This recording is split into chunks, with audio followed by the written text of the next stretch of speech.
বাবা, বাবা, ও বাবা, তুমি কাঁদছো? দেখো না বাবা, আমি হাসছি। জানো বাবা, মারা যাবার পর কারো কষ্ট থাকে না। আমি বড্ড সুখে আছি। বাবা, তুমি আর কেঁদো না বাবা। দেখেছো, অসংখ্য মানুষ নেমেছে পথে। তাদের যে একটাই দাবি, উই ওয়ান্ট জাস্টিস। বিচার হবে বাবা, কেউ ছাড় পাবে না।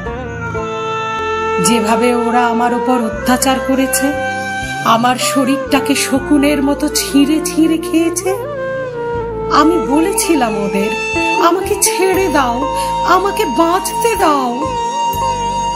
তোমাদের ঘরে আমার মতো মেয়ে আছে, বোন আছে, স্ত্রী আছে, মা আছে, কিন্তু কেউ আমার কথা শোনেনি।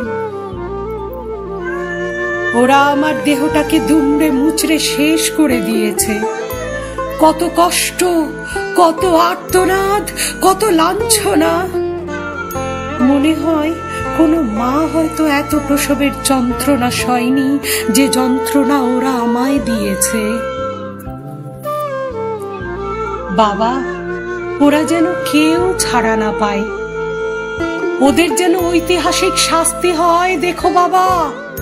মারে, মা, ওরা কেউ ছাড়া পাবে না, ওদের কাউকে ছাড়বো না। আমার, তোর মায়ের, সবার একটাই দাবি, উই ওয়ান্ট জাস্টিস। বাবা গো, আমার আরো একটা অভিযোগ আছে। আমাদের মুখ্যমন্ত্রী মহিলা, তিনি কি ভূমিকা পালন করছেন সেটা সারা বিশ্ব দেখে চমকে উঠছে। তবে বাবা, আমার সঙ্গে আছে বিশ্ববাসী, এটা আমি বুঝতে পেরেছি। তুমি শেষ পর্যন্ত লড়াই জারি রেখো বাবা, ভেঙে পড়ো না যেন। যতদিন না ঠিক ঠিক বিচার পাবে, ততদিন লড়াই চালিয়ে যাবে। যে স্বপ্ন নিয়ে ডাক্তার হয়েছিলাম, সবকিছু দুষ্ট লোকেরা শেষ করে দিল। আগামী দিনে যেন কারো সঙ্গে এই ঘটনা না ঘটে বাবা। তুমি কিন্তু নীরব থেকো না।